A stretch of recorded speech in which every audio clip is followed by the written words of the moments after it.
Hey, there is no debate that to invest in stocks, you need money. I didn't grow up with a lot of money, and today I'm lucky enough to make over 3 times what my parents made together when I was young. In this video, I'll share 3 common money mindsets that hold people back and tips on how I broke free from them. So, let's dive in! Number 1 is not trading your skills properly. When it comes to fishing, the best fishermen know how to fish, but more importantly, where to fish. Many people agree that to catch the most fish, you need to fish in the best ponds, but most ignore this when trading their skills for money. To maximize your income potential, you need to have skills and know which market to apply them to. If you focus on countries, industries, companies in which your skills are in low supply but high demand, the money you will make for your efforts will blow your mind.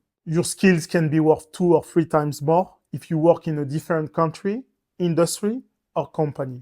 If you want to make money, you need to apply your skills in the countries, industries, and companies that will pay you more for them. In the last 10 years or so, I've lived and worked in France, Canada, Australia, and the UK. Except for my time in Canada, most of my jobs have been in management consulting across those 4 countries, and my skills were valued differently depending on the location.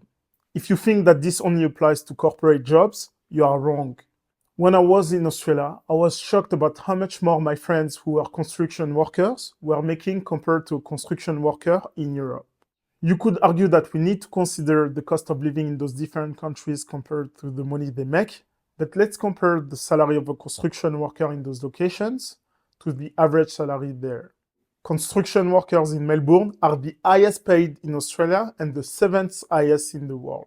The average construction worker in Melbourne would earn 243,000 Australian dollars a year, which is about 159,000 US dollars. The average salary in Australia is just under 75,000 Australian dollars, which is about 49,000 US dollars. This means that a construction worker in Melbourne makes just over 3 times the average Australian salary. The average construction worker in Paris earns about 40,000 euros a year, or around 43,000 US dollars. The average salary in France is also 40,000 euros a year, or around 43,000 US dollars. This means that a construction worker in Paris earns the average salary in France. The difference is shocking, as in Melbourne, as we have just seen, a construction worker makes a little over 3 times as much as the average Australian salary. Some people might argue that French have more holidays and work less, but even with that in mind, a French construction worker wouldn't be better off financially than their counterpart in Melbourne. The big lesson here is that to make money, you need to find the people who value what you offer the most. It's not necessarily who you are, but who values you the most. Number 2 is avoiding money talks. Rich people talk about money. It is considered taboo for employees, the middle class, the lower class, and women to talk about money. You are told to not talk about your salary at work. I think that if you want to get wealthy, you need to talk about money and cultivate financial literacy from an early age. Novak Djokovic talks about tennis. Kylian Mbappé talks about football. LeBron James talks about basketball.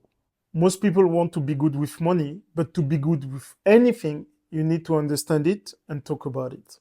One thing you might be overlooking in your quest to understand money better is putting yourself in environments where money is discussed. If you are in an environment where people don't discuss about their relationship with money, their mistakes, or their successes, it will be harder for you to be good with money. The book Atomic Habits by James Clear explains well why your environment has a big influence on your behavior. He explains that our environment is like an invisible hand shaping our behavior. He believes that every habit we develop depends on the context we are in. If you are regularly around smokers, you are more likely to start smoking.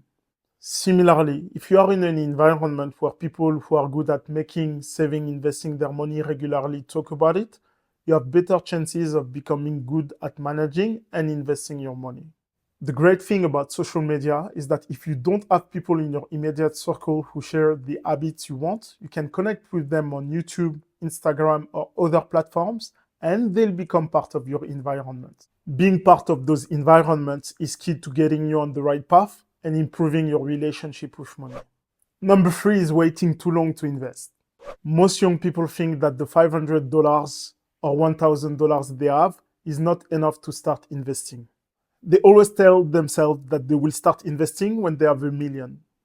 It's a common belief that there is no point to start investing with a small amount of money. This is a mistake because $1,000 invested in the S&P 500 at age 20 becomes $10,000 by age 50, assuming the S&P 500 continues to deliver an average 8% annual return, adjusted for inflation, as it has over the last 100 years. The S&P 500 is a stock market index that tracks the performance of 500 of the largest publicly traded companies in the US. When you invest in it, you essentially buy the 500 largest companies in the US. The reason why your $1,000 at 20 is $10,000 at 50 is called compounding. Think of it like a snowball rolling downhill, picking up more snow and getting bigger over time. There are really 3 variables that come into play with compounding.